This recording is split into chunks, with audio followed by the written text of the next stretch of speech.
name is Alina Marcos. I was born in a forgotten part of the world, a dry, cracked land where time moved slowly, and pain slept just beneath the surface.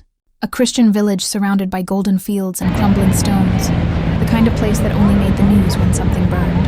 Our lives were quiet. My father was a carpenter, the kind of man who built more with his hands than most men built with armies. He believed in patience, honesty, and morning prayers. My mother, Sophia, was a healer, not a doctor, just a woman with old remedies and soft hands who could calm a fever with a whisper. My little brother, Elias, he was everything. 9 years old, filled with light, mischief, and questions, always asking about the stars, about God, about why flowers bloomed even in drought. And me, I was 16, head full of dreams, sketches tucked between my Bible pages. I thought I had time. I thought I had the world. Then came the trucks. 3 of them, coated in desert dust, no license plates, just black flags, scarves over faces, guns hanging out of windows like vipers ready to strike. It happened just after Sunday service.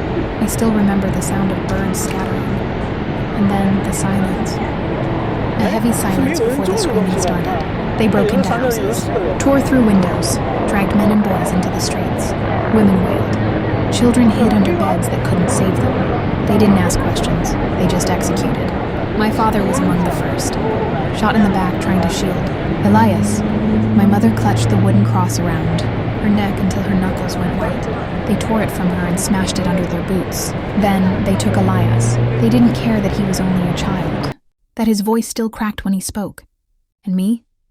I should have died that day. Maybe I did, in a way, but they left me alone. In the days that followed, the story spread like wildfire. Islamic militants. Religious extremists. That's what the headline said. That's what the whispers in refugee camps claimed.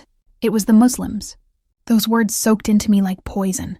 I buried my mother and father with my bare hands. I screamed at the sky until my voice broke. Then I walked away from the ashes of my childhood, from the broken church bell and shattered windows, and I never looked back. I didn't mourn. I transformed. Over the next 7 years, I erased Alina Marcos from the world.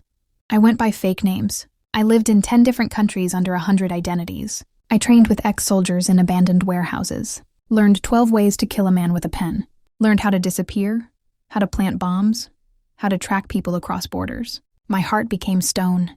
I was on a mission. Not to find Elias. I knew in my gut he was gone. No, I was hunting the ones who took him, the ones who burned our chapel, the ones who smiled while they murdered my father. I followed the blood trail. Across Syria, Yemen, Libya, Ukraine, Africa, the Balkans. Anywhere there were whispers of that same black flag, I was there, like a shadow. I hunted them. I made them beg. I made them speak before they died. But something wasn't adding up. Some of them weren't even Muslim. Some didn't believe in anything.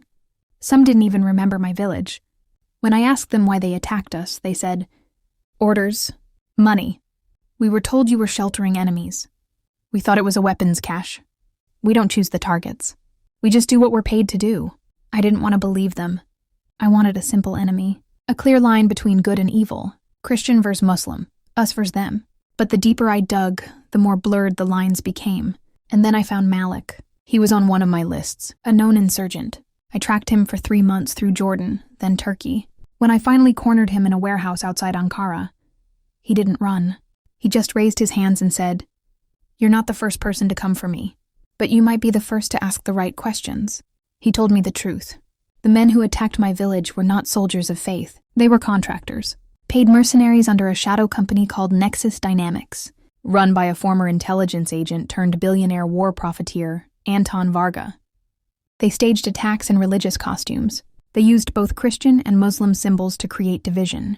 They planted flags, burned books, staged videos, not because they believed in anything, but because we do. Because they knew we would hate, that we would turn against each other, that we would never ask who sold the guns, who gave the coordinates, who funded the war. Varga played both sides. He sold arms to Muslim militias and Christian paramilitaries. He profited from destruction. Each time a church burned or a mosque exploded, his bank account grew. He was never seen on the battlefield. He wore Italian suits, sat in villas, and spoke at peace conferences. While we killed each other, he dined with presidents. And the worst part? He succeeded, because I believed the lie. I had spent years killing people who were just as broken as I was. People whose villages were also destroyed, who also lost brothers, mothers, sons. I had become a mirror of the thing I hated. But I wasn't done. I hunted Varga like a ghost. I used everything I had learned. I hacked his servers, exposed his fake NGOs, followed the money trails through shell companies in Dubai, Zurich, the Caymans. When I finally reached him, in a glass tower in Monaco, he looked at me like I was a stray dog. He didn't even remember the name of my village. "Which one was that?" he asked, sipping champagne. "Oh well, collateral." I made him talk. I streamed it live. Millions watched. He confessed everything, not because he felt guilt, but because he thought no one could touch him. He was wrong. That video went viral. It sparked global outrage, investigations, raids, arrests. His empire began to collapse, piece by piece. And me, I disappeared again. But this time not to kill, to speak, to tell you this. It was never Christians versus Muslims. It was never about God. It was about profit. It was about fear. It was about keeping us divided while they built their kingdoms on our graves. So now I run this channel. I tell stories they tried to erase. I expose lies they buried under headlines. If you're watching this, don't scroll.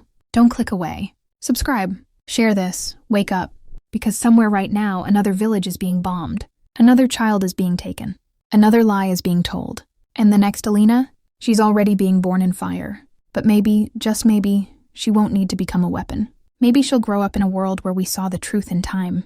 The moral of the story? Hate is handed to you. Truth is something you fight for. War doesn't start with bombs. It starts with lies.